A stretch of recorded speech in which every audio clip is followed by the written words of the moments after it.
Stock market last 1 మంత్‌లో 10% పడిపోయింది. And smart investors ఇదే రైట్ ఛాన్స్ అనుకోని డిప్స్‌లో ఇన్వెస్ట్ చేయడం స్టార్ట్ చేశారు. But on the other hand ఇంకొందరు పానిక్ అయ్యి అమ్మేశారు. But you as an investor ఏం చేయాలో సింపుల్‌గా ఎక్స్‌ప్లెయిన్ చేస్తాను.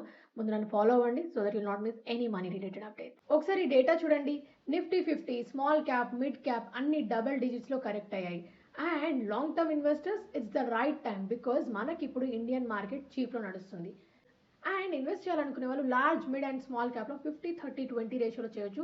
అండ్ లేదు మేము ఎక్కువ రిస్క్ తీసుకుందాము అనుకుంటే మాత్రం స్మాల్ క్యాప్ పోర్షన్‌ని కొంచెం ఇంక్రీజ్ చేసుకోవచ్చు. 50, 20, 30లో ఇన్వెస్ట్ చేయండి. బై ది వే మనకి స్టాక్ మార్కెట్ కరెక్షన్ కొత్తేమి కాదు. లాస్ట్ 7 వార్స్‌లో నిఫ్టీ కరెక్ట్ అయిన తర్వాత వితిన్ 1 ఇయర్‌లో సాలిడ్ రిటర్న్స్ ఇచ్చింది.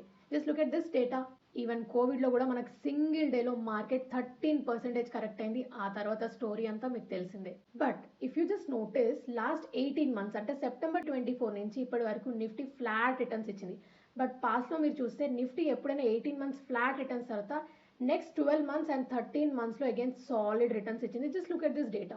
ఆల్సో మీరు నోటీస్ చేస్తుంటే నిఫ్టీ 50 ప్రైస్ టు ఎర్నింగ్స్ అంటే పీఈ రేషియో 17% కరెక్ట్ అయింది. ఒక సైడ్ స్టాక్ మార్కెట్స్ పడిపోతుంటే ఇంకొక side Indian companies earnings grow అవుతున్నాయి. బట్ ఈ ఎర్నింగ్స్ అనేవి ఈ స్టాక్ ప్రైజెస్లో ఫ్యాక్టర్ అవ్వలేదు. అంటే you are getting the stocks at discounted prices.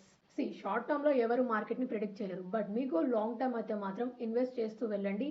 And SIPs చేసేవాళ్ళు ఇలా మార్కెట్ పడిపోయినప్పుడల్లా అస్సలు టెన్షన్ పడకుండా కంటిన్యూ చేయండి మీ ఎస్ఐపీస్ని. ఎందుకంటే ఇలాంటి మార్కెట్ డౌన్ ఉన్న టైంలోనే మీకు ఎక్కువ యూనిట్స్ అలౌట్ అవుతాయి. హ్యావింగ్ సెడ్ ఆల్ దట్ ఈ అనాలిసిస్ చేసేటప్పుడు అనిపించింది everything is fair in war and investing. మీరేమంటారు? కమెంట్స్లో చెప్పండి.